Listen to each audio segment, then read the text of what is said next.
Welcome once again to Mr. Israel. In today's video, we are going to treating the topic trial balance. But before we dive into it, let's take a look at what trial balance is all about.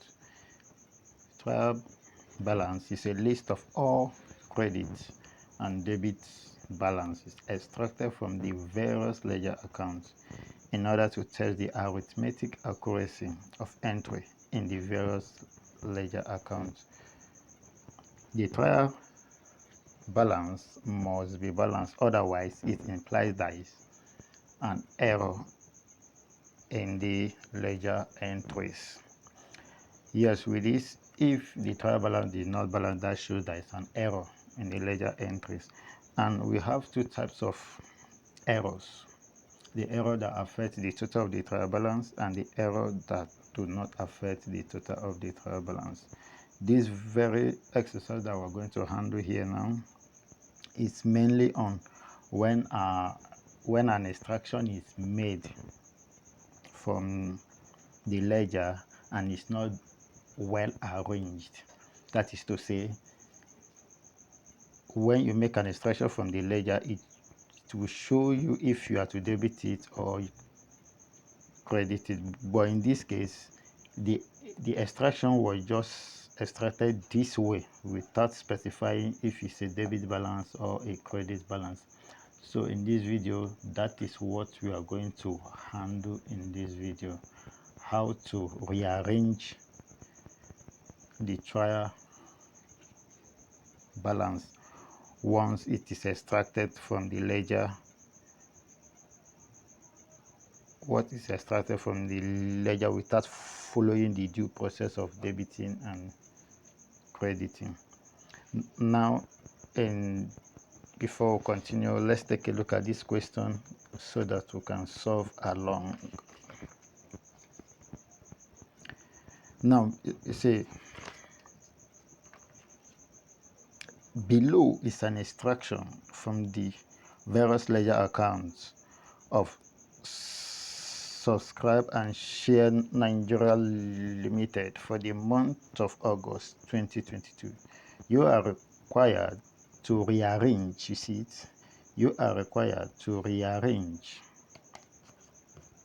the balance in the form of a trial balance for the month of August 2022. Yes, this Subscribe and Share Nigeria Limited is supposed to be the name of the account, but I decided to use the name you are seeing here. But let's go ahead and solve it.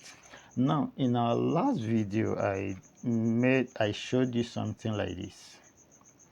Yes, when we are handling double entry.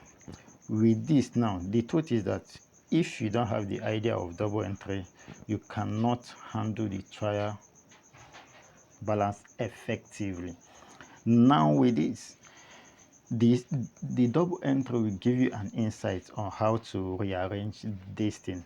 In our video, the double entry principle, I showed you this and I said that debit and credit, that the drawing is a debit, expenses are debit, assets are debited. Likewise, liability are credited, equity and capital are credited, revenue or income are credited. So know where all these things belong. Like now, if you see an expenses here, you should know that you are to debit it. If you see any assets here, you should know that you are to what? Debit it. Then if there is any income, know that you are to credit it. So just know this thing. But in this video, I'm going to give you reason why you are going to debit them and reason why you are going to credit them. So let's just start with our number one question. Yes, let's start. It says stock. Now without looking, once you handle this stock, you find out that stock is an asset, so we are going to debit it. It's a current asset, stock. So in this case, we are going to do what? Debit it with this amount here, 2368. Is this thing clear? Okay, it's manageable. It's manageable. I think I need to use this 2368. That is for stock. Because why? Stock is an asset and it's a debit balance. Now carriage inward. Now carriage inward is the amount you spend in transporting your goods. Let me put it on a layman language. Transporting your goods from where you bought them from down to your goods. And at times this amount is being included in the goods you are buying. Like for example, you are buying a goods of 2,000 naira and the transport there is 500 naira. So they are going to sum everything together to be 2005. So in this case, the amount used in carrying those goods down to your shop is being added back to your purchase. That is to say, it's falling into the stock you are bringing in. So in that case, you are going to do what? Debit it. Carriage outward. Carriage outward, for example, you have a customer that you want to cement a relationship with. After buying goods from you, you say, okay, don't worry, I'm going to transport these goods to your shop. All bills are on me.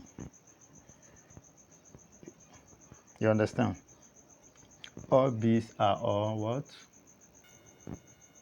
So this is the amount you have to carry these goods for your customer. Say, don't worry, I'm going to deliver the goods to your shop. So this carriage outward is the amount you spend in carrying that goods to his shop, and it is seen as what? As an expenses. In this case, what we have here is debit or expenses. Here you debit it by 200. Then you go ahead. What do you have next? Return inward.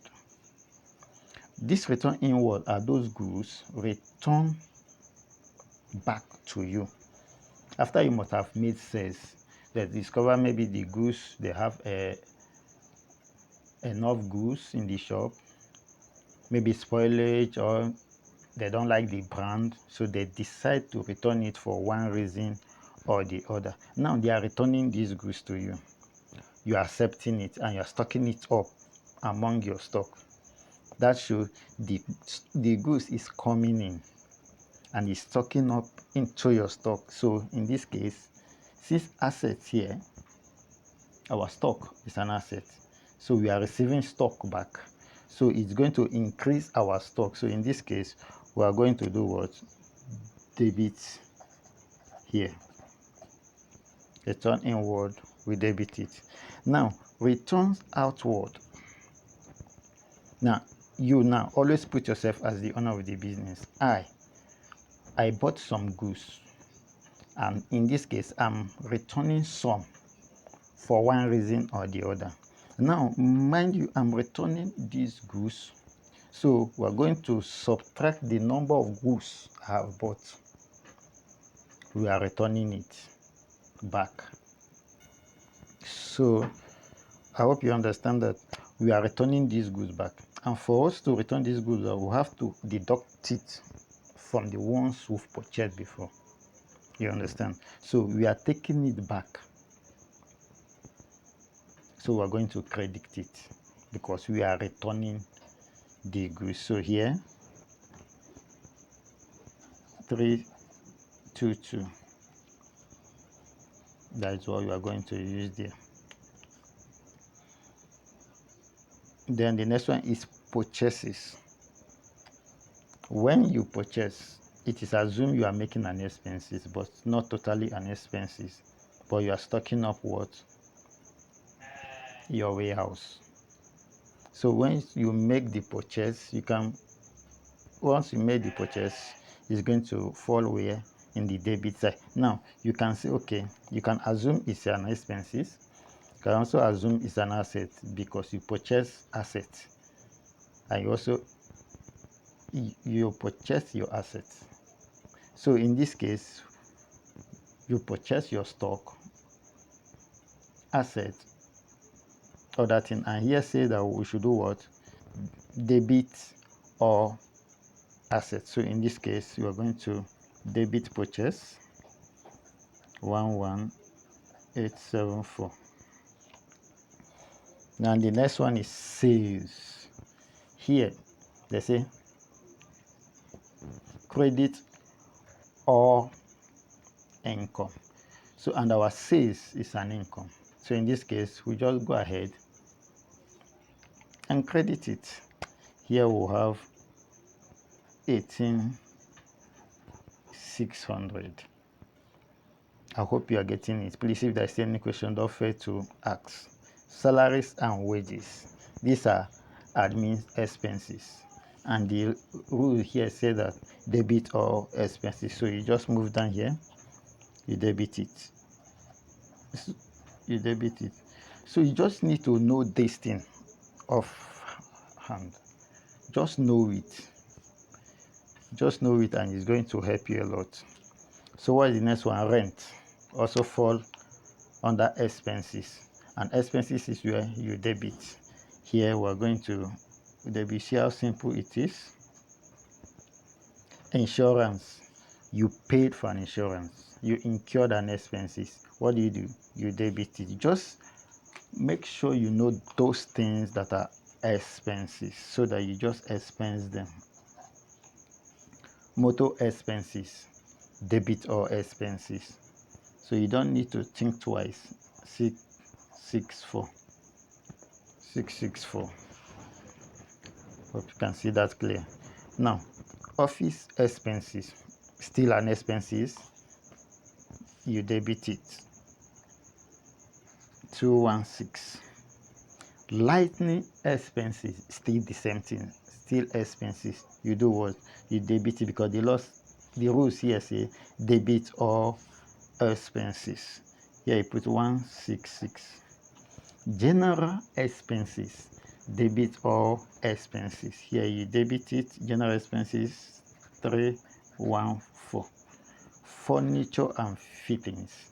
Now the rules here say that debit or asset. This is a fixed asset. Furniture and fitting is a fixed asset. So in this case, we are going to do what? Debit it by this amount. Debtors. Debtors here is among our assets, but debtors in this case is a current asset. So what are we going to do here now? We're going to debit it because the rules say that we should debit all assets. So in this case, we debit debtor by 3896. Hope you are getting that now.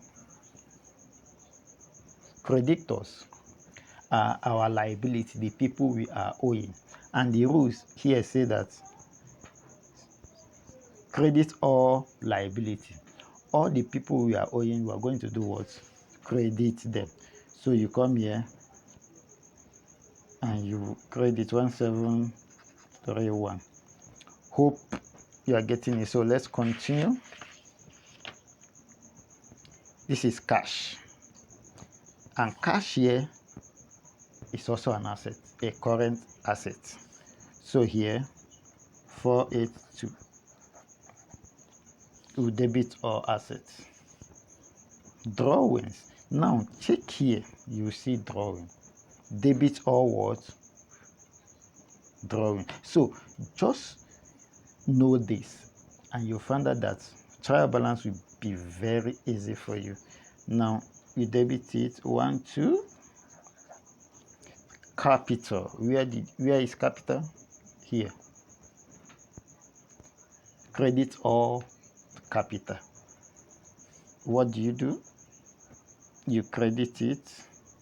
12636.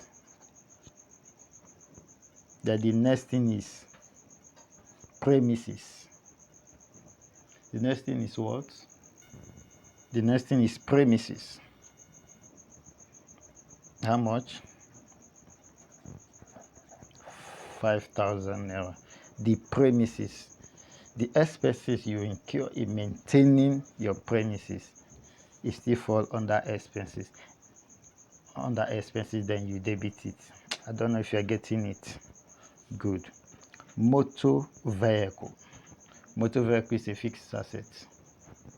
Yes, it's a fixed asset. And if you check the rule, you will notice that assets, we are to debit assets. You have to do what? Debit assets. Then you come here and debit your asset by 1/8. So once you sum this two here, it's going to give you the same answer. If it fails to give the same answer, that means there is an error in the extraction from the ledger account. So let's check with our calculator if it's going to give us the same answer or figure. Yes, after our summation is giving us this figure 33289. 33289. You can add it up yourself to be sure. You can add it up yourself to be sure. Add the debit side separately, add the credit side separately. Then continue here, continue. You find out that they are going to give you the same answer. That shows that there is no error in the extraction. Now this particular one now is in a situation where when it is extracted without fixing them either in debit or in credit side. It was just extracted like that and they give it to you. Now you need to use your wisdom, your knowledge of double entry to post them where they are supposed to be. So this is the rearrangement. This is the what? The rearrangement. Maybe in our subsequent video we might do, I will explain how you can extract it from ledger directly into either in debit or the credit side. Yes, I believe this video have gone a long way to help you. So you just do the needful, study, and make sure this thing, make this rule your friend, and you find out that double entry trial balance will be very, very easy for you. Thank you for coming around. Thank you. Stay around as we continue this good work. Bye for now.